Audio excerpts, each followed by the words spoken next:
Cleaning the attic wasn't supposed to take long. A quick sweep, a few trash bags filled with old junk, maybe a nostalgic photo or two, then back downstairs for coffee and Netflix. That was the plan. But the attic had other ideas. It was late afternoon when I finally climbed the rickety wooden ladder, flashlight in one hand and a garbage bag in the other. Dust greeted me like a thick curtain, curling into my throat as I pushed open the hatch. The stale air smelled of mothballs and forgotten years. I hadn't been up there since I inherited the house. It had belonged to my great-aunt Eleanor, who passed away under vague circumstances. Heart failure, the death certificate said, but something about the way the lawyer had avoided my eyes stuck with me. I shrugged off the thought. It didn't matter now. The attic was a graveyard of old furniture, cobwebbed lamps, brittle magazines, and unopened boxes. I picked a spot and got to work, pushing aside a stack of frayed quilts and splintered frames when I saw it, a small wooden box tucked between two crates. Its lid warped but intact. There was something deliberate about its placement, like it had been hidden just well enough to escape casual notice, but not so deeply buried it couldn't be found. I wiped away the dust and lifted the lid. Inside was a single object, a leather-bound diary, its surface cracked with age. On the cover, barely visible in the low light, were the faintly embossed words, "For the eyes of the chosen only." Something about that sentence sent a ripple down my spine. Not fear exactly, but anticipation. Like the diary was waiting for me, I sat cross-legged on the floor and opened it. The first entries were dated from the 1960s and written in tidy cursive by someone named Lila. She seemed young, probably a teenager when she started writing. Her words painted a familiar life school, gossip, her cat named Marmalade, the creaky, old house she hated and loved in equal measure. Harmless stuff, but things changed fast. A few pages in, the tone shifted. Her entries became shorter, more erratic. She began writing about strange noises, whispers, and events, pacing footsteps overhead at night. She blamed the house at first, said it had a way of settling that made her uneasy. Then came a line that made my skin prickle. "It's not just in the shadows anymore. It's in the house." I paused, my hand tightening around the diary.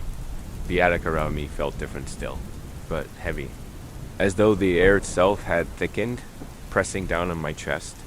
I glanced at the corners of the room, empty, just old boxes and silence. Still, I kept reading.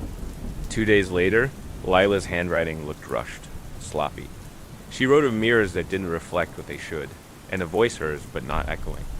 Through the hallways at night, she described her bedroom door creaking open at exactly 3:13 a.m. every night, even when it was locked. I looked at my watch. 3:11 p.m., I shook it off and flipped to the next page. Her fear had only grown.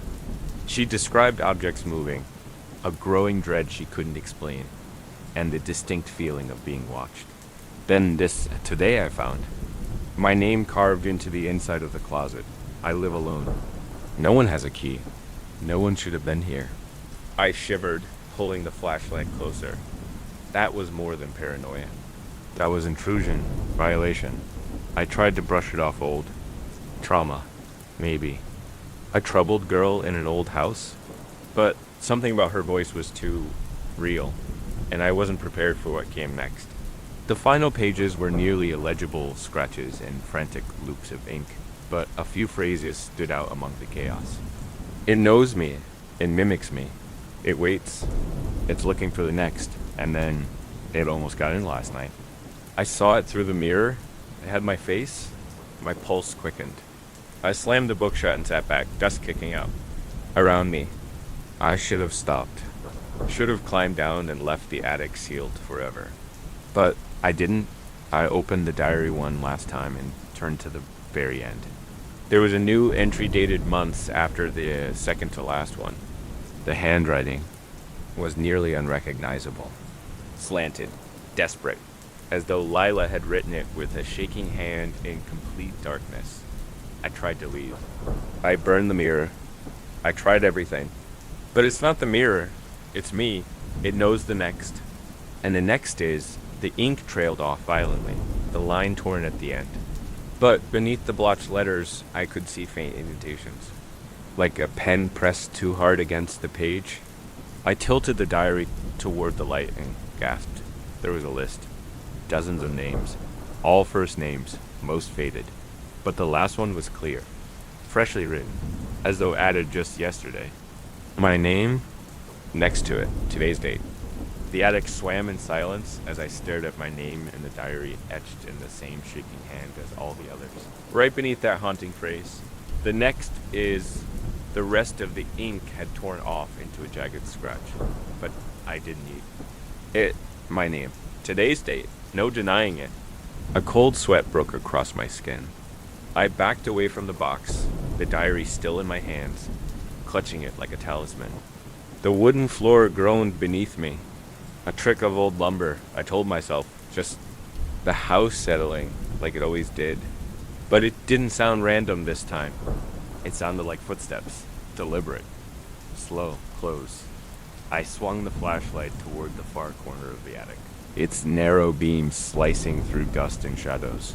There was nothing there. Nothing but crates and insulation and hanging cobwebs. But the hair on the back of my neck stood up anyway, and I couldn't bring myself to turn my back on the dark. Something was off. The attic felt smaller than it had minutes ago. The shadows weren't just shadows anymore. They looked denser, thicker, and worse alive.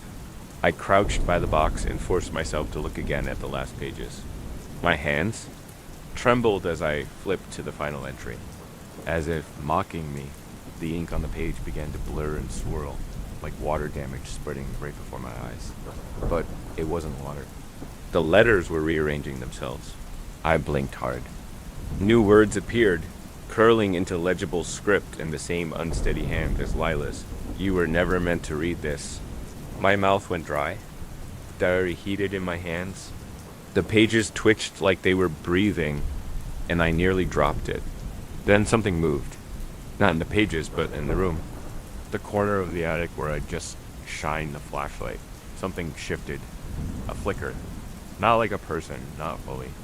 A mass, a smear of motion, dark and oily and crawling along the beam like smoke that forgot how to be smoke. I stepped backward, careful not to trip, not to breathe too loud.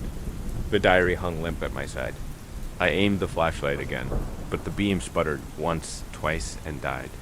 Pitch black. For a moment, all I could hear was the ringing in my ears and my own panicked breathing. Then my name, whispering. Not by me. Not human. It echoed through the attic in a tone that sounded like 1,000 voices stacked on top of each other. Familiar and foreign, sweet, and I bolted. My hands scrambled for the attic hatch, nearly ripping it off its hinges as I flung it open and stumbled down the ladder. My foot slipped halfway down and I hit the hallway floor hard, the diary thudding beside me. I grabbed it and ran. No stopping. No looking back. When I finally made it to the kitchen, I slammed the attic door shut and locked it. Not that it mattered. Not if that thing had come from the diary. Not if it already knew my name.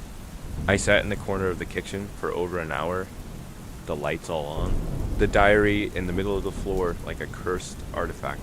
I wanted to throw it in the fireplace to destroy it and forget it existed. But I didn't.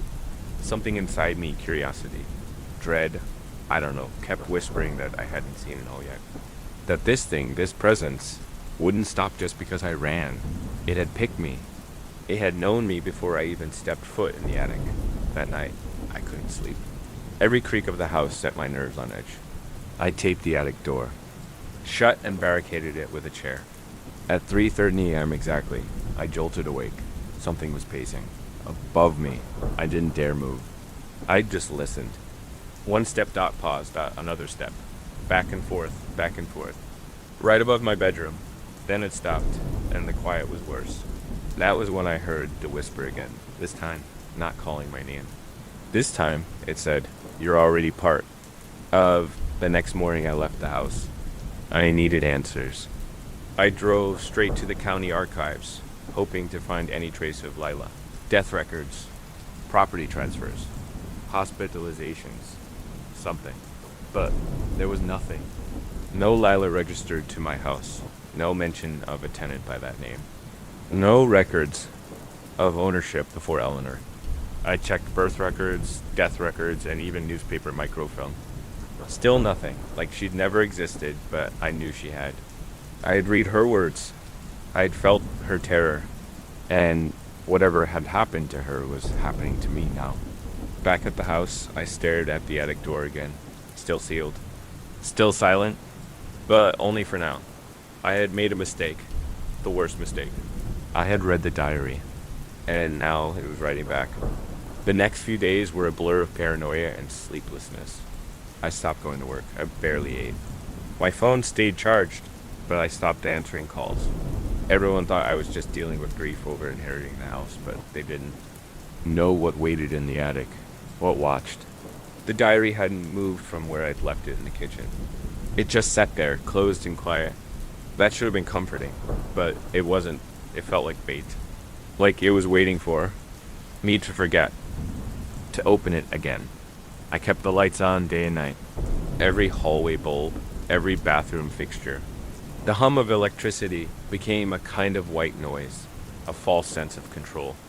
But the fear was always just beneath the surface, waiting for the lights to flicker. And eventually they did. It started small, one bulb in the bathroom stuttering while I brushed my teeth. Then the hallway lights dimming for a fraction of a second, like the house was blinking. But then came the mirrors. I caught the first one by accident. I was walking past the mirror in the hallway, eyes focused ahead, when something about the reflection made me stop. I stepped back. In the mirror, I was standing still. But I knew I hadn't paused. I waved my hand. In the reflection, my hand moved a second too late. I stared at myself, at the way my mirror self tilted its head, just a little differently than I had. The way it smiled slow and thin when I hadn't. I turned and ran. I locked every mirror in the house in a box and shoved it into the basement. Covered the bathroom glass with towels. Anything reflective went. But I couldn't stop catching glimpses. The back of a spoon, a dark window, even the TV screen when it was off. Wherever a reflection could exist, it watched. And sometimes it spoke. The diary began to change again a few nights later. I hadn't touched it, hadn't even come close. But when I walked into the kitchen, I saw that it had opened on its own. A page I hadn't read before was exposed. The handwriting was sharper, darker, still Lila's, but something had changed. It looked less like ink now and more like soot. There was just one line written across the middle of the page. It only needs the name. And now it has yours. I slammed it shut. But I already knew it didn't matter.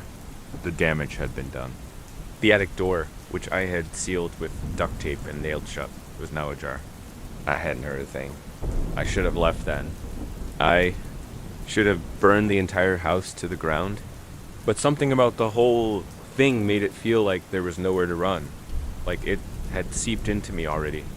Into the fibers of my thoughts. I couldn't escape something that knew my voice, my face, my name. So I stayed, pretending to myself that I was preparing for a confrontation. But the truth is, I was waiting for whatever came next. For the thing in the attic to stop playing with its food. And one night it did. I woke at 3:30 a.m. My eyes opened on their own, like something had pulled me out of sleep. I sat up slowly, and as I did, I realized three things. The power was out. The air was freezing. There were footsteps on the stairs. Not the attic stairs this time. The main staircase. The one that led directly to my bedroom door. Step. Pause. Step. They were slow, unhurried, deliberate. I held my breath. My heart was hammering so hard I thought it might give me away. The footsteps stopped, right outside my room. Silence. Then knocking. 3 slow taps. Not loud. Gentle. Polite even. I didn't move. Couldn't. Another knock. Then a voice soft and muffled. Through the door. I know you're awake. It was my voice. Exactly my voice. And it was smiling. The door creaked open on its own. I had locked it. I know I had locked it. The thing that stepped inside wasn't me, but it looked like me. Mostly. Same face. Same hair. But not quite right. Its mouth was just a little too wide, eyes too dark, skin a little too still. Like it was wearing my face, but hadn't yet learned how to wear it correctly. I wanted to scream, but nothing came out. It didn't walk. It glided. It stopped at the edge of the bed and crouched, mirroring me. Every slight twitch, every blink. It mimicked me like a rehearsal, as if it were trying to become me. But it didn't smile again. Instead, it leaned in close, inches from my face, and whispered, "I was Layla once. Now I'm you." I don't remember what happened after that. When I came to, it was morning. Bright, blinding morning. My room was empty. The door was shut again, and the diary? Gone. I searched the whole house. Every drawer, every box, every floorboard. Nothing. Just one thing had changed. Every mirror. Every reflective surface I had covered or locked away, was uncovered. As if it was telling me, you can't hide from yourself.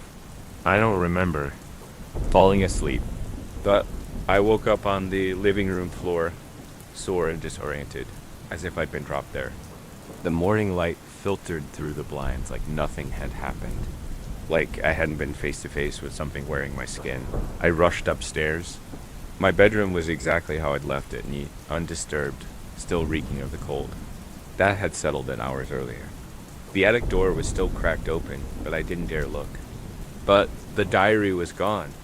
Not just moved. Gone. I searched everywhere. Under furniture and drawers, behind bookshelves. I even checked the garbage bins outside. Every box in the basement. The crawl space as though it had vanished. Except books. Don't vanish. Things like that don't just disappear. They move, and worse, they choose. That afternoon, I got a call from my cousin, Emma. We hadn't spoken in weeks. She lived in the next town over and only ever visited when she needed a favor. This time was no different, except her voice on the phone was strange. Flat. Distracted. She asked if I'd left a package at her apartment. I hadn't, but she told me it had my name on it. No return address. Just my name, handwritten on a blank envelope, delivered to her door early that morning. Inside, she said, was a single object. A diary. My mouth went dry. I asked her, trying to keep my voice steady, if she'd read it. There was a long pause. Then she whispered, "There's something wrong with the mirrors in my house." I drove to her apartment in a panic, blowing through stop signs, my pulse screaming in my ears the entire ride. She buzzed me in without a word. When I stepped inside her unit, the temperature dropped instantly. Not cold like a draft, but the biting, unnatural cold that seemed to cling to your bones. Emma stood in the hallway, pale, her eyes glassy. She didn't say anything, just pointed to the kitchen table. The diary was there, but it wasn't the same as before. The leather was darker, almost black.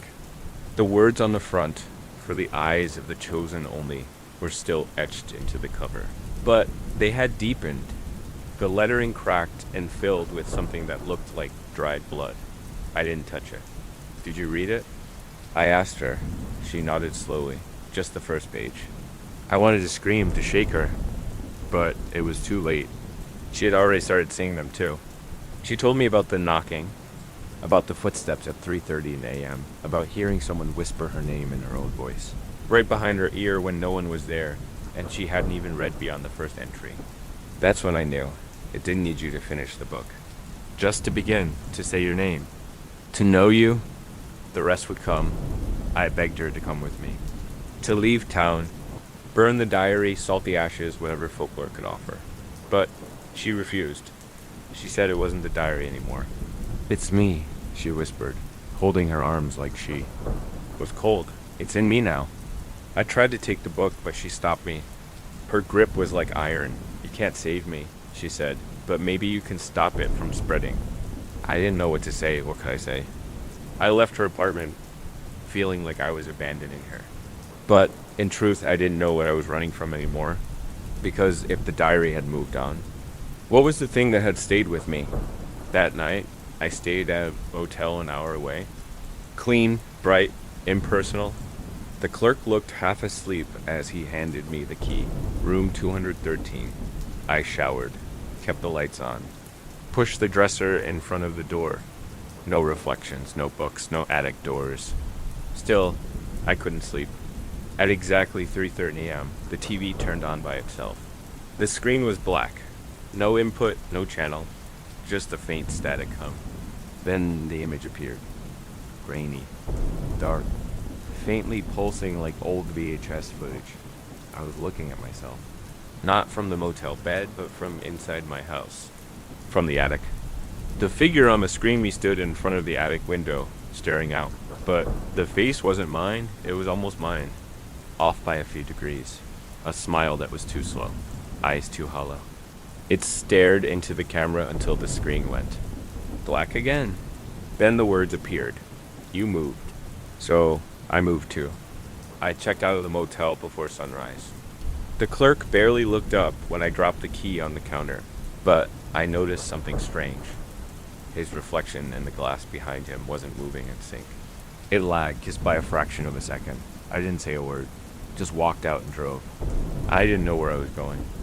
Every instinct told me to run, to get as far from Emma, from the house, from the thing as possible. But I knew deep down it wouldn't matter. It had already attached itself. It wasn't in the house, it wasn't in the book. It was in me. And now it was in Emma too.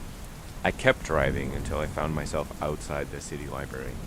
It opened at 9 a.m. I waited in a parking lot, staring at my reflection in the rearview mirror the whole time studying it, watching for mistakes.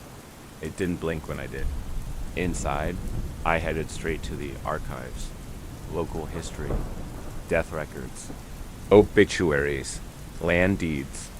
I was hunting for any mention of Lila, the house, the diary. I widened my search, scanning for other deaths tied to unexplained events, unusual disappearances, or mental breakdowns in the same neighborhood. What I found was worse than I imagined. There were no mentions of Lila, no public records, nothing official. But I did find something else. There had been a string of suicides and unexplained disappearances every 11 years in the same region, going back over a century. The pattern was chillingly precise, always beginning with someone newly moved into a particular address. My address. The first name on one of the reports. Eleanor. My great aunt. Not dead of heart failure like the papers claimed. According to an old hospital record buried deep in a microfiche file, she had been found locked in the attic, babbling nonsense, carving her own name into the wooden floor. She died 3 days later in a psychiatric facility. They ruled it as a breakdown. The file mentioned severe insomnia, hallucinations, and multiple suicide attempts. But the part that chilled me most, in a list of her final words scrawled in the margin by a hospital staff member, was a sentence swearing me. I left the library with shaking hands and a growing certainty. Whatever this thing was, it had always lived in the house. Or maybe it was the house. The diary was just its bait, its lure, its invitation. And every time someone read it, every time someone new learned the truth, it passed forward.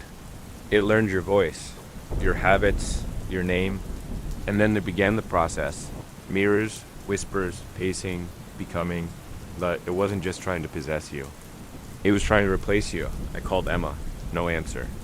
I tried again. Then I drove back to her place. Her car was in the lot. Her curtains were drawn. Her front door was unlocked. Inside, the apartment was silent, cold. The diary was gone. Every mirror uncovered. The hallway lights flickered, and then I saw it scratched into the wood of her bedroom door in jagged lines, deep and deliberate. Not Emma anymore. I backed out of the apartment slowly. I didn't run. Running never helped. I got in my car, locked the doors, and sat there, breathing hard. My phone buzzed.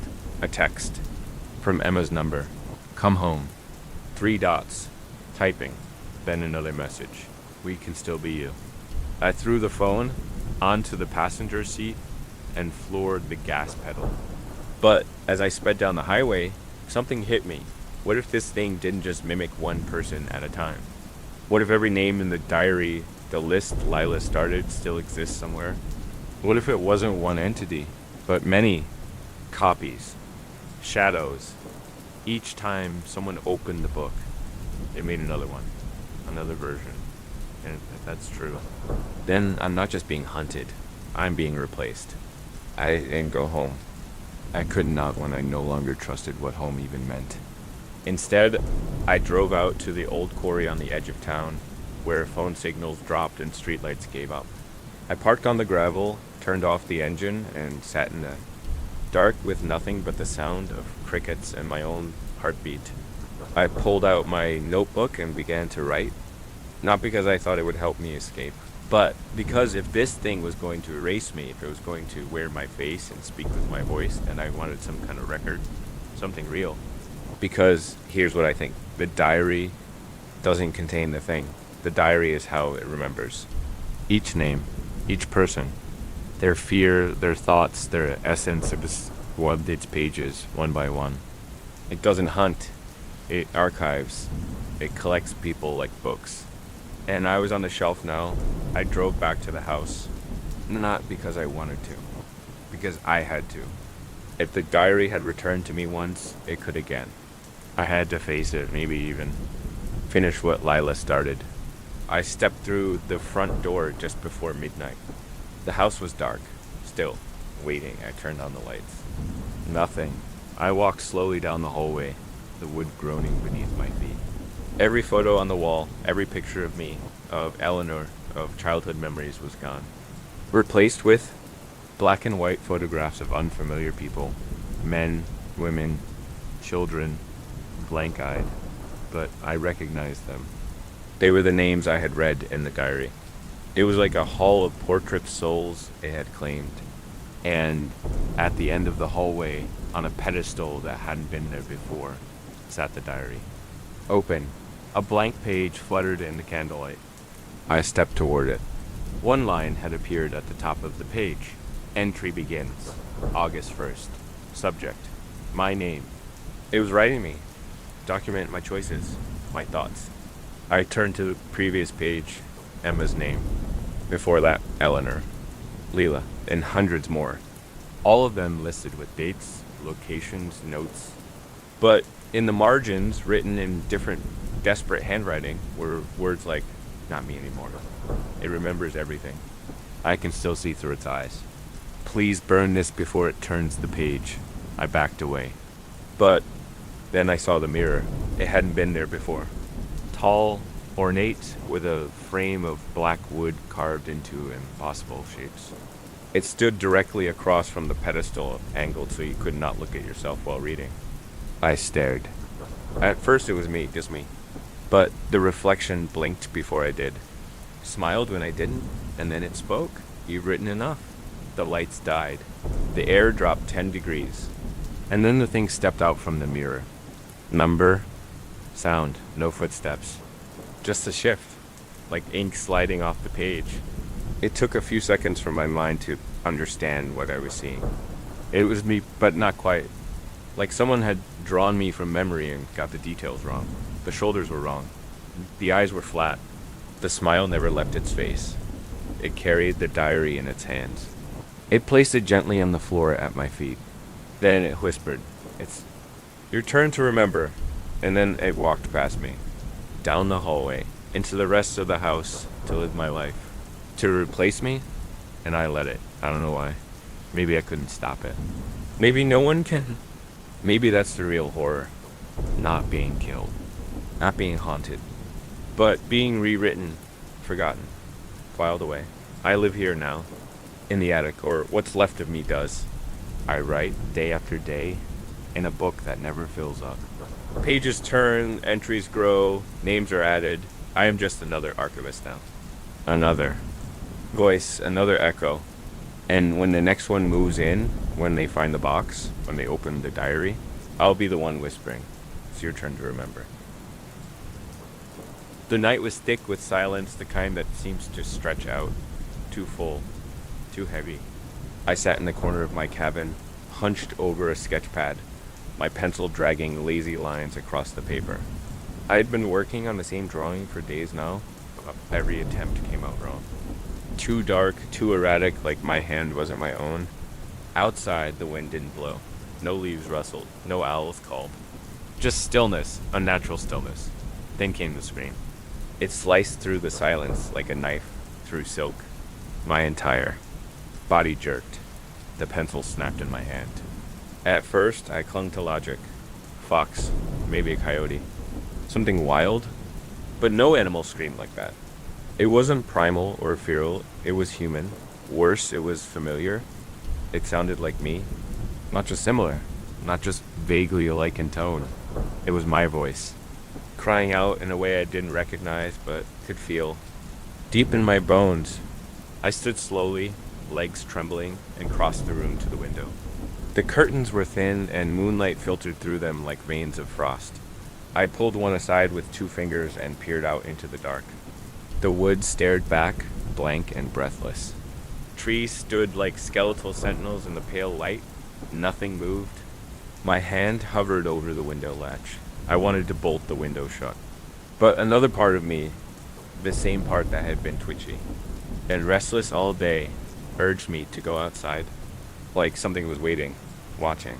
I grabbed the flashlight from the table. Its cold plastic felt foreign in my grip. I hesitated at the door, listening for any sound to prove I hadn't imagined it. Another scream louder now. I opened the door. The porch creaked beneath me as I stepped out. The flashlight flickered before throwing a shaky beam across them. Trees. The air was sharp, tinged with something foul like rotting bark or old water. I scanned the woods, slowly, methodically. "Hello," I called. Nothing answered. Just silence, too full again, like something was holding its breath. I stepped off the porch. Dead leaves crunched beneath my boots, each one a gunshot in the quiet. I kept the beam steady, tracing over tree trunks, brush, and the creeping fog that was beginning to gather at my feet. The voice echoed in my head now. Not just a scream, but something else. My voice, but not mine. A whisper threaded in fear and familiarity. "Help!" I froze. My own voice. Behind me. I turned, flashlight whipping around. No one. Another whisper. This time from the other side. "Riley." I say my name. I hadn't spoken it aloud in days. But now it was spoken back to me. My knees locked. My heart was thudding so violently I could feel it behind my eyes. I forced myself to move, flashlight trembling in my hand. The forest was colder now, impossibly so. My breath came out in visible plumes. The silence had deepened into something worse, something expectant. That's when I saw it. A figure just ahead, standing in the clearing, back turned to me. Motionless. The flashlight's beam caught on its silhouette, and my heart stopped. It was wearing my clothes, my jacket, my jeans, even the old knit beanie I always wore to work in. The figure's posture mirrored mine slouched shoulders, slight forward lean. Like looking at a still photo of myself from behind. I whispered, "Ooh." The figure twitched. Its head jerked sideways, like a puppet caught mid-turn. And then, slowly, it began to rotate its body toward me. Each movement was fractured, mechanical like joints bending in directions they shouldn't. When it faced me, I dropped the flashlight. It was me, but not. Its face was my face, but warped. Skin pulled too tight, eyes too wide and wet. A mouth, stretched into something too wide to be human. And then it opened that mouth and screamed. It didn't come from its throat. It came from inside my head. A sound so loud, so violent, I collapsed to my knees, clutching my skull. The air around me shook. The trees seemed to bend with the force of it. And when the noise stopped, the figure was gone. I scrambled to grab the flashlight, hands slick with sweat. Its beam was dimmer now, like even the light was afraid. Another whisper. "Riley," behind me again. The trees creaked like they were leaning in to listen. I spun in circles, beam flashing left and right. Nothing, just the woods and that. Low, growing fog. The whisper came again. "Please, help me. It's coming My own voice, laced with terror. Then came laughter, my laugh echoing through the forest. High, broken, and wrong. I stood frozen in the clearing, flashlight clutched tight, pulse screaming in my ears. The laughter, the version of my laughter, curled through the trees, mocking and hollow. It didn't fade away like normal sound. It lingered, circling, echoing in places it shouldn't. It wasn't coming from one direction anymore. It was coming from everywhere, then silence, sudden and suffocating. I began backing up slowly, eyes darting through the shadows, flashlight. Beam catching glimpses of movement branches swaying too rhythmically, shapes that looked almost human and then vanished. My skin prickled with a sensation I couldn't describe, like something was crawling beneath it, pulling toward something ancient and wrong. And then the whisper came again. Riley ... This time, it came from right behind me. I spun around, the flashlight shaking violently, but there was no one there. Just trees. Just fog. Just me. At least that's what I tried to believe. But I wasn't alone, I could feel it. Not with my eyes, not with my ears, but deep inside. Like someone had wrapped their fingers around my spine. I turned and there it was. The figure.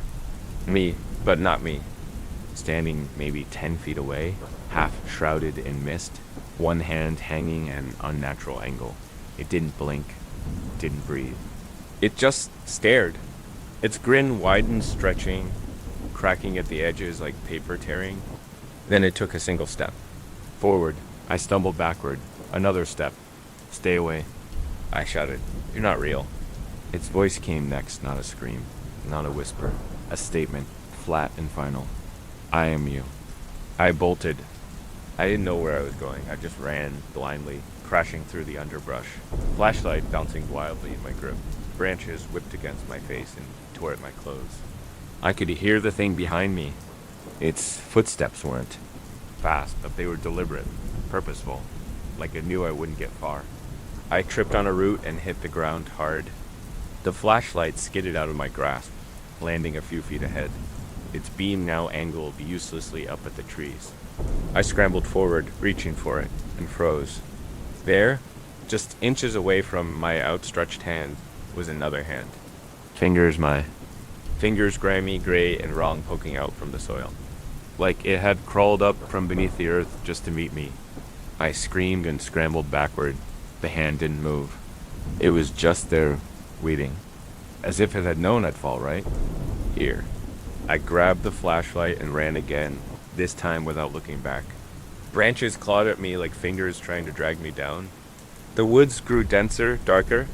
Every direction looked the same, endless trees twisting up into a black sky that no longer felt like it had stars. I kept moving until my legs gave out. I collapsed beside a rotten log, gasping for air. I shut off the flashlight to conserve battery and lay in the dark, listening to my heartbeat throb in my ears. Then, from the trees behind me, came the sound of footsteps. Slow, wet, like someone dragging something heavy, closer. Closer. I held my breath, squeezed my eyes shut. Then nothing, no sound, no movement. I opened my eyes. The figure was crouched, right in front of me, face inches from mine. Its mouth open, and from it, in my voice, came a whisper that shattered something inside me. You left me out here. I screamed, scrambled backward on all fours, legs barely working. The figure didn't follow. It just stood, head tilting to one side like it was confused, and then it grinned again. That same impossible, predatory grin. I turned and ran until I saw it, the outline of the cabin, faint in the distance like a lighthouse, flickering through fog. Somehow, I'd made it back. I burst through the door, slammed it shut, locked every bolt, dragged the heaviest piece of furniture I could find against it. My whole body was shaking. I dropped the flashlight, collapsed to the floor, and started to laugh. Not because it was funny, because I could still hear it laughing outside, because I knew the truth now. Whatever that thing was, it wasn't just imitating me. It wasn't just pretending to be me. It had always been me. Some version of me left behind. In those woods. Maybe a fragment of a dream I forgot. Maybe something deeper, something I buried. But now it was back, and it was angry. I don't remember falling asleep. One moment I was on the floor, back pressed to the cold wood, staring at the front door like it might implode. The next I was, jolting awake with a start, my shirt damp with sweat, the faintest traces of daylight leaking in through the blinds. For a moment, I dared to believe it had all been some warped nightmare. But then I saw the scratches on the door. 4 long gouges in the wood brush, jagged, too deep to be from an animal. I stared at them for a long time, heart sinking slowly, breath caught somewhere between inhale and panic.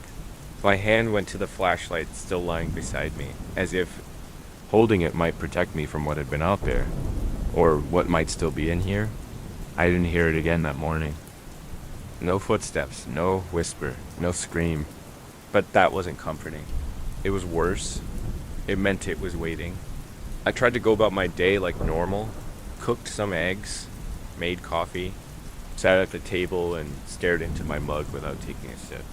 Every creak of the cabin made me flinch. Every gust of wind had me checking the window. Around noon, I found the courage to step outside. The forest looked different in daylight, quieter, less threatening. But when I walked around the porch, I saw something that froze the blood in my veins. Footprints, bare feet, my size, deep imprints in the dirt and pine needles circling the cabin. Over and over, some old, some fresh. Like it had been walking in loops all night, waiting, studying. I followed the trail to the edge of the trees, stopping just before the shadows swallowed the light. I knew better than to go back in, but still, I stared into the woods for a long time, and something stared back. I never saw it, not fully, but I felt it. That pressure, that unbearable sense of being watched by something wearing my face. I went back inside and locked every door and window. But by now, I understood. Locks didn't matter. That night, the cabin felt like a trap. Every wall too thin, every floorboard too loud. I lit every lamp and kept the flashlight close. I even propped a knife beside the bed, not that I thought it would help. Around 2 a.m., the power went out. No storm, no wind. Just a soft click and then darkness. I froze. Not because I was afraid of the dark, but because I knew that wasn't a coincidence. I grabbed the flashlight and turned it on. The beam quivered across the cabin, empty for now. I crept toward the window, hoping, praying I wouldn't see anything. Instead, I saw everything. Outside, just past the tree line, there were dozens of them. Dozens of me. Some were crouched in the dirt. Some stood at unnatural angles, heads tilted too far. A few leaned against trees like puppets on broken strings. All of them watching the cabin. All of them wearing my face, my skin, my clothes. But wrong. Too thin. Too still. Too dead. One stood apart from the others, just a little closer to the porch. It smiled when our eyes met. Then its mouth opened, and all of them screamed at once. 1,000 copies of my own voice. A chorus of agony and rage. I dropped the flashlight. I don't remember much after that. I think I fainted. I think something came in. I woke up in the bathtub, curled into myself, arms over my head. The knife was still gripped in one hand. It was morning again, but not right morning. The light outside was pale and flickering, as if the sun couldn't decide whether to rise. And scratched into the bathroom mirror, carved in backwards letters, "Let me in." I left the cabin that afternoon. Or I tried. I'd packed what I could carry, slammed the front door behind me, and started walking down the dirt road that led out to town. But something was wrong with the road. It stretched longer than it should have. Every turn looked the same. Every step felt like walking in circles. And when I finally saw the clearing at the edge of the woods, my heart dropped into my stomach. The cabin. I was back where I started. I hadn't turned once. I'm writing this now at the kitchen table. The cabin is sealed again, lights all on, every curtain drawn. But I can hear it. They've surrounded the house, whispering in my voice, scraping at the walls. And I think I finally understand what they want. They don't just want to scare me. They want in. Not into the cabin. Into me. They're waiting for the moment I break. The moment I question who I really am. The moment the line between us fades completely. And when that happens, there'll be no Riley left to save. Just them. I used to think fear was something you felt. A reaction. A spike in your chest. A chill across your skin. But now I understand something deeper. Fear isn't a feeling, it's a presence. And it's here with me inside me. It's been 2 days since I tried to leave the cabin. 2 days of pacing in circles, of screaming into an uncaring forest, of begging the sky for answers that won't come. My voice is hoarse, but it doesn't matter. I don't need to speak, because something else already has my voice. I found another note this morning. This one was pinned to the wall above my bed. Same yellowed paper. Same crook handwriting mine. But not. It said, "You should have let us in sooner." I tore it down, but there were more. Slipped under the door. Hidden in the fridge. Folded between the pages of my sketchbook. Each one worse than the last. We remember the scream you? Don't. Your skin fits nicely. You're not the first Riley. I burned them in the fireplace. But the ashes curled into shapes that looked like letters. Looked like words. I stopped looking after that. Last night, I slept. Or at least, I thought I did. I awoke to find my door wide open, the flashlight gone. From the table, my feet were muddy and there were twigs tangled in my sheets. And the worst part, there was a mirror in the bathroom that hadn't been there before. Oval-shaped. Old, filmy glass. I swear to you, it was never here. When I looked into it, my reflection didn't move. Not right away. It just stared. Blank. Lifeless. Watching. Me breathe. And then, a moment too late, it copied the movement. I backed away slowly, but as I did, my reflection lifted its hand and pressed a finger against the inside of the mirror. Words formed in fog across the glass. I'm already in. I tried breaking the mirror. Tried smashing it with the iron fire poker. It didn't even crack. It didn't feel like glass.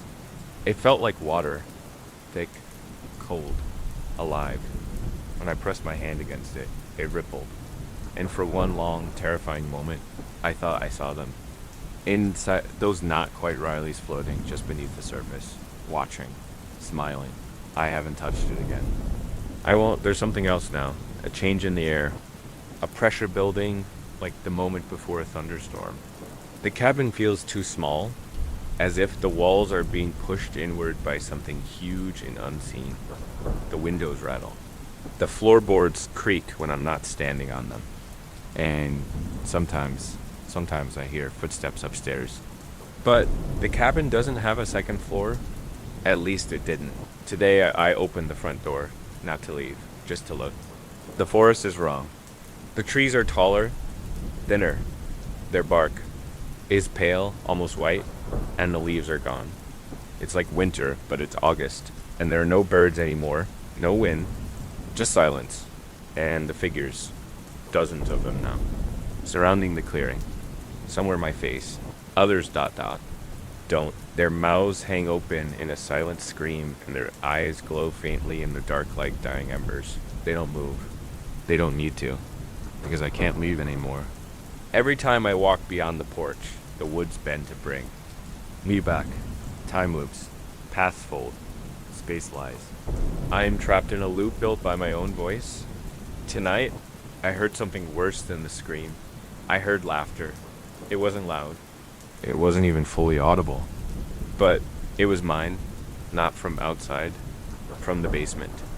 Except the cabin doesn't have a basement. It never did. I checked every corner, every plank, every floorboard until I found it. A narrow hatch hidden beneath the woven rug in the kitchen. Old iron hinges, fresh dirt caked along the edge. My hand hovered above it for an hour before I finally opened it. There were steps leading down, wooden, rotting, wet, and carved into the frame of the hatch. Scrawled in something too dark to be paint. We're waiting for the real you. I'm writing this now with the hatch open beside me. Cold air breathes from below like the sigh of a sleeping thing. The laughter has stopped. Now it's just dot dot dot breathing. And I swear to God, I can hear my voice calling up from the darkness. Not screaming. Just whispering, soft, gentle, like a lullaby from a version of me that never made it out. And it's saying, you already belong to us. You've always belonged to us. I didn't want to go down the stairs. I really didn't. But the breathing from below turned into humming low, slow, and heartbreakingly familiar. It was a tune I used to sing when I was younger, something. My mom taught me to calm me down during panic attacks. Hearing it echo from under my kitchen floor was like someone slicing open my childhood and pulling the warmth out of it. I had to know. The first step groaned under my weight. The wood felt soft, like flesh soaked through. I descended slowly. Flashlight clutched tightly in my sweating palm, the beam trembling with every movement. The air grew colder with each step, until it no longer felt like air at all, more like pressure, a weight pressing against my skin from every direction. Then the hatch above me slammed shut. Darkness. For a moment, the only sound was my own. Breath, ragged and fast. Then quiet footsteps ahead of me. Bare feet on wet stone, I raised the light. The stairs ended at a narrow hallway carved from dirt and stone. The walls packed so tightly I had to hunch forward to walk through. The flashlight beam barely reached the end, and on every wall were sketches. Thousands of them.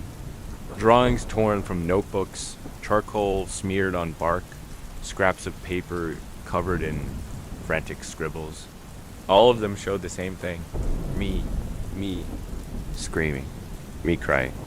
Me, distorted half human, half shadow, a mouth too wide, eyes blackened like burned coals. And written across the drawings in looping, broken handwriting. I hear you now. You found us. You were always one of us. The tunnel widened into a room. No, that word isn't right. It was more like a womb of stone, circular and moist, the walls pulsing slightly like they were alive. In the center stood a mirror, tall, ancient. The frame was made of something dark and gnarled, like roots pulled from deep underground. But the surface wasn't glass. It was liquid, black, thick, perfectly still. And standing in front of it was me, not a reflection, not a trick, another me. Their back was to me, shoulders twitching like they were laughing, or sobbing, maybe both. I raised the flashlight, but the beam bent around them, like light refused to touch their skin. I whispered, "Who are you?" They turned. Their face was exactly like mine, down to the tiny scar on my upper lip. But there was nothing behind their eyes, just emptiness, as if someone had cut out their soul and left a hollow echo behind. Then they opened their mouth, and my voice came out, "You should have stayed asleep." The mirror pulsed behind them, ripples blooming across its surface. They stepped aside, and the mirror showed something new. Not me, versions of me. One was younger, 6 or 7, crying in a closet. Another was older, with hollow cheeks and wrists covered in scars. One screamed silently, trapped behind invisible glass. Another was curled in a fetal position, shaking uncontrollably. Dozens of Rileys fractured across the mirror like broken memories. All of them looked at me, and then they smiled. Not out of joy, out of relief. Because the final piece had arrived. Me, I should have run, but my feet moved forward. Closer. To the mirror. The surface began to stretch toward me, threads of black reaching out like fingers, pulling the air with them. The other me, the hollow one, stepped into my path. Their skin cracked at the seams, like dry paper splitting open. From the wounds, tiny voices spilled out, my voice, whispers layered over each other in agony. "It's your turn now? We kept it warm for you? Come home." They reached toward me, and when they touched my chest, it felt like everything I was shuddered. Like my thoughts were separating, pulled out of order. I saw memories I didn't recognize, dreams I'd never had, deaths I hadn't died. And in that moment, I knew this place wasn't just under the cabin. It was under me. Under my mind. A pit carved into my psyche, where all the versions of me that broke got lost, or went silent, or kept trapped in a mirror that no longer showed reflections, only realities. I screamed. I don't know if it was my voice anymore. I just screamed. The sound struck the mirror and shattered its surface glass and liquid splitting apart with a deafening, wet crack. The fragments didn't fall to the ground. They flew into me. Each shard embedded itself in my mind, filling me with screams. Too many screams. Too many versions. Too many memories that didn't belong to me until I couldn't tell who I was. Until I forgot who was real. I woke up on the kitchen floor. The hatch was gone. No trapdoor. No tunnel. Just wood. Dusty. Normal. The mirror in the bathroom? Gone. No sketches. No notes. Nothing. But something was different. I was different. My hand shook as I reached for my sketchbook. Flipping to a blank page, I tried to draw something simple, a tree. But what came out was a twisted shape with a face. My face. And beneath it, I'd written words I didn't remember writing. You came back. I tried to leave the next morning. No hesitation. No breakfast. No second glance. I threw some clothes in a bag, grabbed my sketchbook, and drove until the trees thinned out and the reception bars came back on my phone. I didn't stop until I hit a gas station 2 towns over. I sat in the parking lot, gripping the steering wheel like it was the only thing anchoring me to reality. But something was wrong. The sky looked ... off. Too pale. Too quiet. The clouds weren't moving. Not drifting. Just like someone had pinned them there. I blinked, and they twitched forward a few inches. Not floated. Twitched, like a bad animation loop trying to pretend it was real. I shut my eyes. You're just paranoid. Sleep deprived. But the moment I opened the door, I heard the sound again. A scream. Faint. Far away. But still me. I checked into a cheap motel. Didn't even care where it was. Just needed walls, lights, mirrors I could cover. I taped towels over all of them. Duct taped the bathroom mirror. Turned every reflective surface to the wall. Still, I couldn't sleep. The sketches wouldn't stop. My hand moved on its own now. Even when I tried to draw anything else, a bird, a chair, a road, my fingers twisted the lines into faces. My face, distorted, bleeding, laughing. One sketch showed a version of me screaming, with hollow eyes and dozens of mouths opening across their neck and chest. Another one showed me watching myself sleep. And the worst one? I didn't remember drawing it. But it was taped to the wall when I woke up. Me, standing in the woods, flashlight in hand, staring at a cabin that was on fire. In the flames, dozens of dark shapes watched from the windows. On the bottom, in my handwriting, you left us there? I went to a therapist. Didn't tell her everything. Just said I'd been hearing things in the woods. Maybe hallucinating. That I'd seen someone who looked like me. She nodded slowly, like she'd heard this kind of thing before. Gave me a number for a psychiatrist. Said something about dissociative episodes, sleep deprivation, trauma. But as I was leaving her office, she paused. You said it screamed in your voice? I froze. Yeah. She looked over her notes, then hesitated before saying, You're the third person this year to come in with a story like that. I stared at her. They all spent time alone in the woods. All heard something calling with their own voice. What happened to them? She didn't answer, not directly. But her voice was quieter when she said, None of them stayed in town. I tried to burn the sketchbook, lit a match, watched the paper catch and curl. But when I came back the next morning, it was on my bedside table, completely intact. Pages filled. Even ones I hadn't drawn on yet. Each sketch showed something. Worse, something closer. The versions of me weren't just screaming now, they were climbing out of things. Out of mirrors, walls, me. One of them showed me sleeping, and another version of me crawling out of my mouth. Underneath, or waking up. I've stopped fighting it. Some nights I sleep with the lights on. Sometimes I don't sleep at all. Because every night, just as I start to drift off, I hear the sound again. Sometimes it's distant. Sometimes it's right outside my window. Sometimes it's in the room. And once, just once, I woke up to find myself standing in front of the bathroom mirror and sealed off. Towel removed, eyes locked on the glass. And something on the other side smiling. I moved again, farther this time. No cabins, no woods. But yesterday I saw something scratched into my bathroom wall. It hadn't been there the night before. Just 5 words. We know where you are. And I realized you don't leave the woods. The woods leave with you? I didn't plan on buying anything. The flea market was just a way to kill time, a maze of fading memories wrapped in rust and dust. People wandered through it like ghosts in a half-forgotten dream, picking through junk and treasure alike, unsure, that's why I liked it. The day had started off gray, one of those overcast mornings that felt more like dusk than dawn. Perfect for browsing the forgotten, I wandered aimlessly past warped bookshelves, cracked glassware, and cardboard boxes of VHS tapes. The vendors barely glanced up. Some didn't even speak. The silence was strange for a flea market, almost reverent. That's when I saw the box.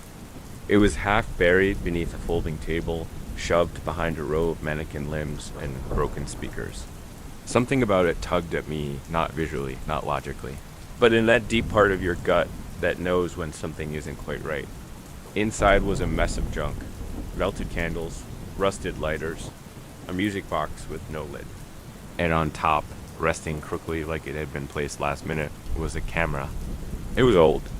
A Polaroid, I think square, clunky, black with peeling vinyl and a lens that looked like it had been scratched with a knife.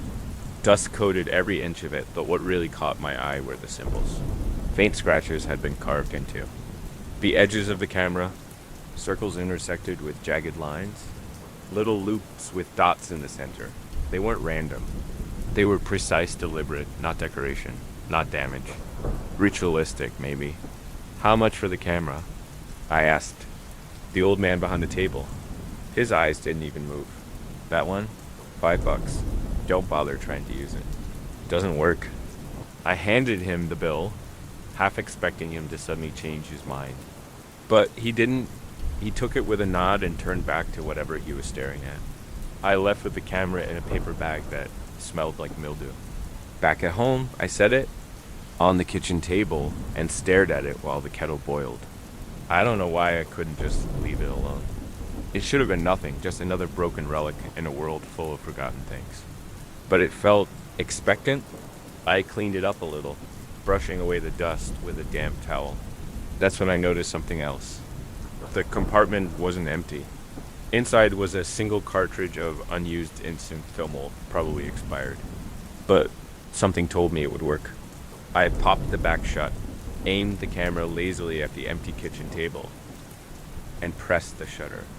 The camera gave a loud mechanical click whir, and the photo slid out. I almost laughed. It felt so crude, like handling a fossil. I placed the photo on the counter, watching it develop in the soft kitchen light. First it was a blur, then color, then shape. I froze. There, perfectly centered in the frame, was a plate of food, a full dinner. Pasta, maybe. Steam curled off it like it had just been served seconds ago. My eyes flicked to the real table. It was empty. Still, no food. No plate.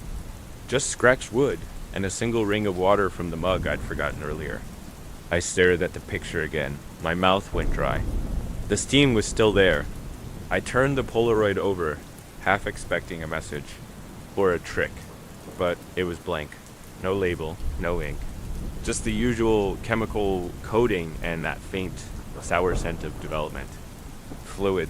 I stood there, holding it like a live wire, trying to convince myself there had to be an explanation. Maybe it was a leftover image from the previous owner. Some trick of exposure.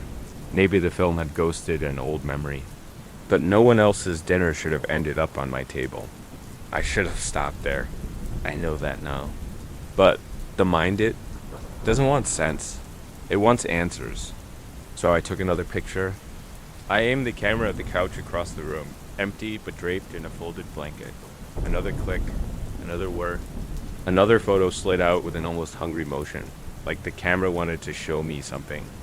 This time, when the image developed, there was a book on the couch, one I didn't own. I blinked, looked at the couch again, still empty, no book. I stared at the photo. The book was open to a page halfway through. I couldn't read the title from the angle, but it had a strange symbol on the cover, familiar. I took a third picture. The hallway. This time, the image showed a small puddle, something spilled. Water, maybe. And nutty footprints leading down the hall, toward the kitchen, toward me. I stood very still. My hands were shaking when I set the camera down. I wanted to believe I'd lost my mind. That would have been the comforting answer. But when I turned around, my eyes landed on the floorboards by the front door. Wet footprints. Exactly where the photo had shown them. The prints weren't old. They were fresh, glistening, still soaking into the wood. I crouched and touched one. Wet, no smell, no stickiness, just water, but cold. Too cold. I followed them, heart hammering in my chest. They led from the door across the living room, then stopped. Not faded, not smudged, stopped. Like whoever left them had vanished mid-stride. My breath hitched as I looked up at the door. It was still locked. Deadbolt still thrown. Chain still. Hadn't heard a sound. But the pictures, those damn pictures, they were 3 steps ahead of me. I walked back to the kitchen, slowly, warily, like I expected something to lunge from the shadows. The camera sat where I left it, innocent as ever, that dead black lens staring at me like an eye. I picked it up again. No, my fingers didn't. Feel like mine. I didn't want to take another photo. I needed to... Something inside me, a compulsion, a pressure in my chest was pulling the trigger for me. This time, I aimed it at the hallway again. Click. Whir. The photo slid out. I didn't watch it develop. I couldn't. I turned my back and left it on the table, walking to the sink and splashing water on my face. My reflection looked back at me in the darkened window, pale, shaking, racked. I turned back after what felt like an eternity. The picture was fully developed. It showed the hallway again, and me standing there, taking the photo, but there was someone behind me. In the image, a figure stood just past my left shoulder, blurry but unmistakably human, tall, lean, head tilted forward like it was whispering into my ear. Its face was smeared like an overexposed photo, warped in a way that made my stomach churn. But the worst part was the arm. Its hand was on my shoulder in the picture. I dropped the photo. My whole body went ice cold. I wasn't alone. I spun around, flashlight in hand, scanning the kitchen, the living room. The corners where the light didn't reach, nothing, not a sound, no one there. But I could feel it, something thick in the air, like heat rising from pavement, invisible but pressing against my skin. I grabbed the other photos and laid them out on the table. The dinner, the book, the footprints, the shadow. A pattern was forming. Each picture was closer, more personal, more intimate. First it was my surroundings, then things I didn't recognize, then it was me. Now it was touching me, and I had no idea what the next shot would show. I stood there for a long time, debating. The sensible thing, the same thing, was to throw the camera in the trash. Burn it. Forget it ever existed. But the longer I stared, the more I began to feel something impossible, a pull. Not just to take another photo, but to know. Like the camera wasn't just a device, it was a window. Or worse, a door. And it wanted to be open. I lifted it again. This time pointing toward the bedroom. Click. Or I waited. The photo emerged, quiet and slow, like the camera was reluctant to give it up. I held it under the light. My heart stopped. In the image, I was lying in bed sleeping. But I hadn't gone to bed. I was wide awake, still standing in the kitchen. Yet there I was, in the photo, under the covers, and beside me, lying on top of the sheets, was the figure. It wasn't blurry this time. Its skin was the color of ash, lips blackened and curled into something that might have been a grin if it didn't look so broken. Its eyes were hollow, completely dark, but they were open, and staring straight at the camera, straight at me. The photo slipped from my hands. I didn't sleep that night. I sat in the kitchen with the lights on, every bulb in the house blazing, every curtain drawn back.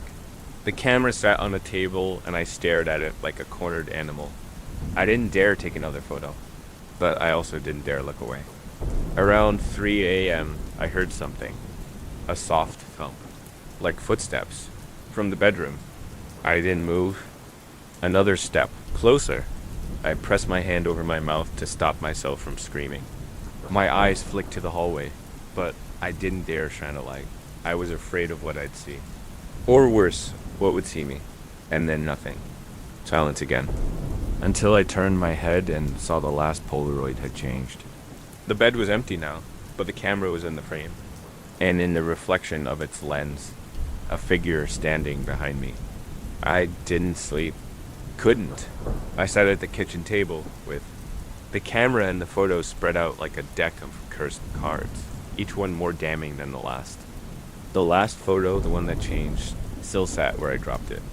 My face was frozen in the lens's reflection, and behind me the figure loomed. It was clearer now. The eyes, they weren't empty anymore. They were mine. I wanted to scream, or run, or destroy the damn thing.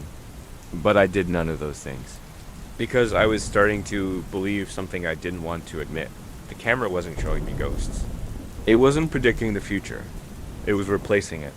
Every photo I took didn't just predict an event, it created it.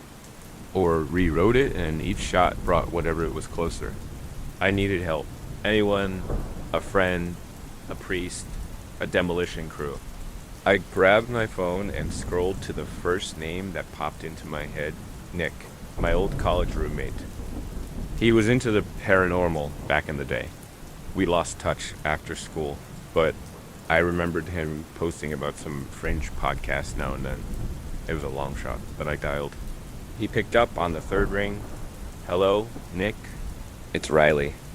I know it's been years, but I need help. Something's happening to me. There was a pause. Riley? Damn, hey.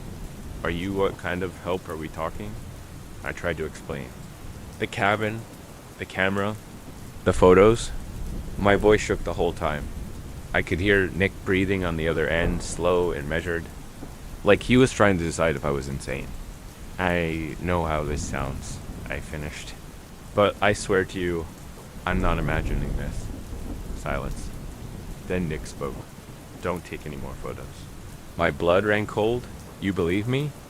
I don't know what I believe, he said. But I've heard stories like this. Objects that ... Bedtime. Alter perception? There's a theory about liminal anchors items that act like lenses into adjacent realities. Parallel timelines. Or worse reflections of you that want to overwrite you. What am I supposed to do? Don't use the camera again. Destroy it if you can. Burn it. And whatever you do, don't let it photograph you again. I looked at the photo still on the table. My reflection in the lens. The figure behind me. Too late. I think it already did, Nick swore. Okay, then, listen. If it captured your image directly, that means it's bound to you now. You've made a tether? You need to sever it. How? I'll come out there tomorrow morning. Where are you? I rattled off the address. Don't take any more photos.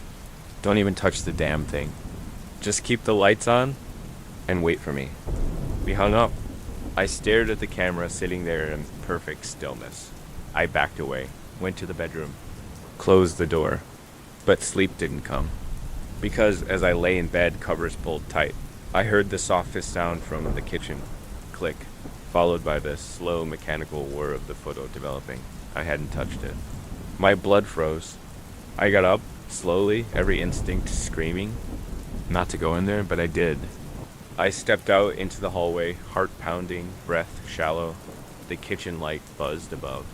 Everything looked the same until I saw the new photo lying on the table. Still wet. I crept forward and picked it up. It showed me standing in the kitchen, holding the new photo. And through the kitchen window behind me, a face, pressed to the glass. Mouth stretched wide at a smile that didn't belong to any.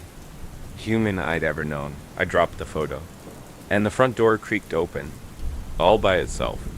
The front door swung inward with a long, groaning creak that seemed to stretch for hours.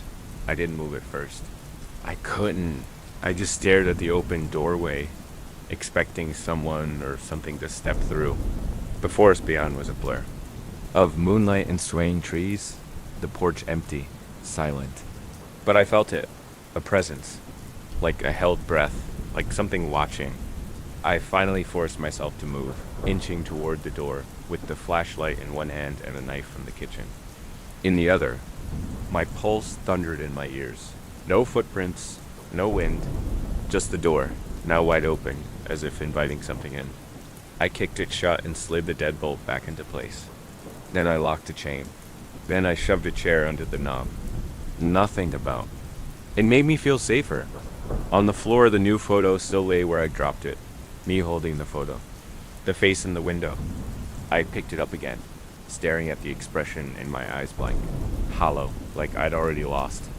I ran to the window and yanked the curtains closed, then to the next, and the next. Every window in the cabin now felt like an exposed wound.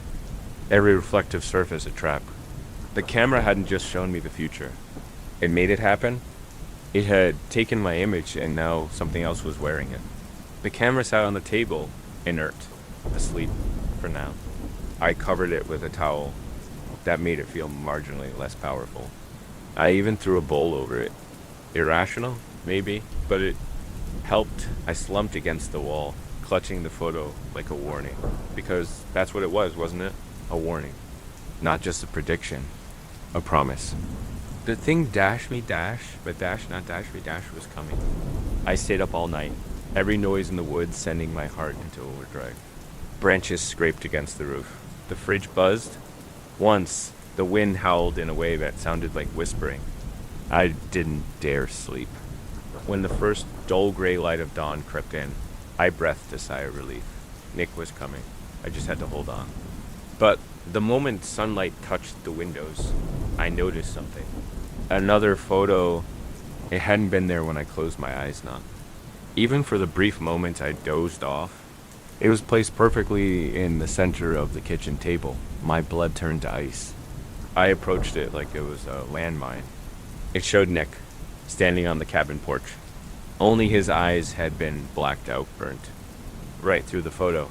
And behind him, that same figure, just over his shoulder, smiling. I grabbed my phone. No texts, no calls. I tried to ring him, but it went straight to voicemail. Then I heard a car. I ran to the window and pulled the curtain aside. Nick's car. He was here. I should have felt relieved. I should have run too. The door welcomed him in, but I didn't, because Nick got out of the car slowly, stiffly, like his limbs weren't quite working right. He turned toward the cabin, his face slack, unreadable. And standing behind him, half shadowed by the tree line, was the figure, watching. Its face was my face. I didn't open the door. Instead, I backed away, slowly, heart pounding like a drum, in my chest. Nick raised a hand and waved robotic, hollow. Then he started walking toward the cabin. So did the thing behind him. I didn't move from the window. Nick was getting closer, and so was the thing that wore my face. The way it shadowed his steps, just far enough back to not seem threatening, but close enough to be tethered to him, made my skin crawl. Like it was riding his presence, using it as cover. Nick stepped onto the porch. I stumbled back from the window. Then he knocked 3 steady thuds that echoed like hammer strikes through the cabin. He called out, voice muffled through the door. "You in there? It's me. You okay?" I stayed quiet, lips pressed together so hard they went numb. Another knock. "Come on," you called me, remember? You sounded bad. I drove all the way out here. But something in his tone was wrong. Too calm. Too smooth. Like it was rehearsed. I crept toward the door, careful not to let any floorboard creak. My fingers hovered over the lock. Then came a softer voice, familiar, like my own, but slightly warped, slurred at the edges. "She's not answering, Nick. Maybe she's scared of you." My stomach turned. That wasn't Nick speaking. That was the thing outside. And it was talking to him. I'd pressed my ear to the door. Nick's footsteps shifted backing away. "Hey," he said again, more urgent now. "Open the door. Something's out here." I saw it too. Liar. I didn't trust it. Not anymore. Then came another voice. My voice. "She's not gonna open it. She knows." "She knows what?" Nick asked. "She knows I'm already inside." I whipped around, heart skidding up my throat. The room was empty. Empty. I ran to the kitchen. Empty. Bathroom. Empty. But I could feel it. I was here. Somewhere. Breathing my air. Watching from the corners I couldn't quite focus on. Outside, I heard movement, boots descending the porch steps. Then silence. I crept to the window and risked a peek through the curtain. Nick was gone. So was the figure. No sign of either. Not even tracks in the dirt. I should have felt relief. Instead, a pressure started building behind my eyes, like something trying to press through from the inside. I turned to the table and stared at the covered camera. It was humming, faint, but real, vibrating under the bowl like it was alive. Against all sense, I lifted the towel and bowl. The camera's lens was open, waiting. I didn't touch it. I grabbed my phone instead. I texted Nick again. "Call me now." No response. Then the phone rang. It was him. I answered, handshaking. "Nick?" Heavy breathing. Nothing else. Then, "Don't open the door." The voice was mine. I hung up and threw the phone across the room. The lights flickered. Something skittered through the walls. I backed into the corner near the fireplace. Clutching the knife again, then I saw it on the coffee table. Another photo. I don't know when it appeared. It wasn't there a second ago. This one was the worst yet. It showed me lying on the floor, eyes open, mouth frozen in a silent scream, and behind me, crouched like a spider, the other me, clawing its way out of my back. I couldn't stop staring at the photo. The other tail, angular limbs. The sharp points of its fingers curling out of my spine like it was unfolding from inside seemed to move the longer I looked at it. The picture pulsed in my hand like it had a heartbeat. I dropped it and staggered back. "No," I whispered, "this isn't real. It's just a picture. Just a picture." But I could feel it inside, like something shifting beneath my skin. Crawling beneath the ribs. A presence that hadn't been there before. The cabin creaked. Then again, louder, closer. I backed into the hallway. A shadow passed under the crack of my bedroom door. I hadn't left that light on. The knife felt useless in my hand, heavy and dull, but it was all I had. I forced myself forward, step by step. The hallway stretched too long, like the cabin itself was warping, stretching out space. The air was thick, and it smelled like something had died behind the walls. My fingers touched the doorknob. It was warm. I threw the door open. Empty. Just my bed, rumpled. My drawings scattered across the floor. The closet door slightly ajar. Then I saw the Polaroid, taped to the headboard. I crossed the room and tore it free. This photo showed the cabin from outside, but the sky in the image was red like sunset through blood. And standing in front of the cabin were two versions of me. One looked terrified, the other had no face. I dropped the photo. My vision blurred. My knees buckled, and I fell hard to the floor, breath coming in shallow gasps. Something was breaking. Inside, a rattle in my chest. My voice echoing in my own ears, but warped, distorted, like hearing a recording played backward. I crawled back into the living room. The camera still sat on the table. The bowl I tried to trap it under had shattered into pieces. The lens was still open, and now it was whirring, not just humming, spinning. I stared at it. "No more," I muttered. And before I could stop myself, I lunged forward and grabbed it. The moment my fingers touched the cold metal, the flash went off. White light, heat, then darkness. I wasn't in the cabin anymore. I was in a version of it. Same furniture, same walls, but everything was wrong. The windows showed. Nothing. Not dark, not light. Just black, as if the world outside no longer existed. And all around me were photos, thousands of them, taped to the walls, floating midair, covering the floors. All of them of me in every moment I'd ever lived, crying, laughing, screaming, dying. I spun around, panicked. Let me out. My voice echoed through the hollow version of my cabin.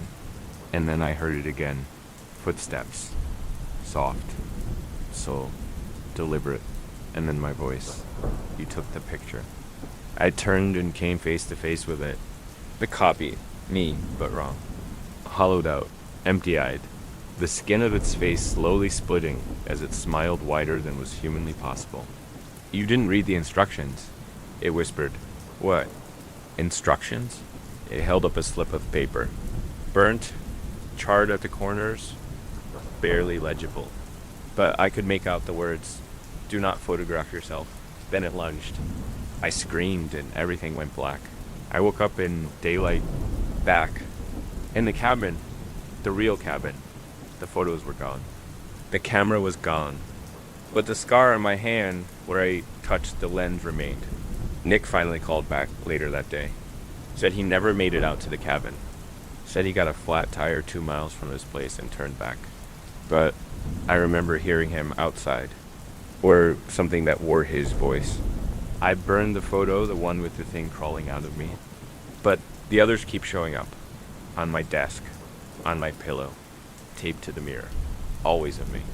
Only now, sometimes I'm not alone in them.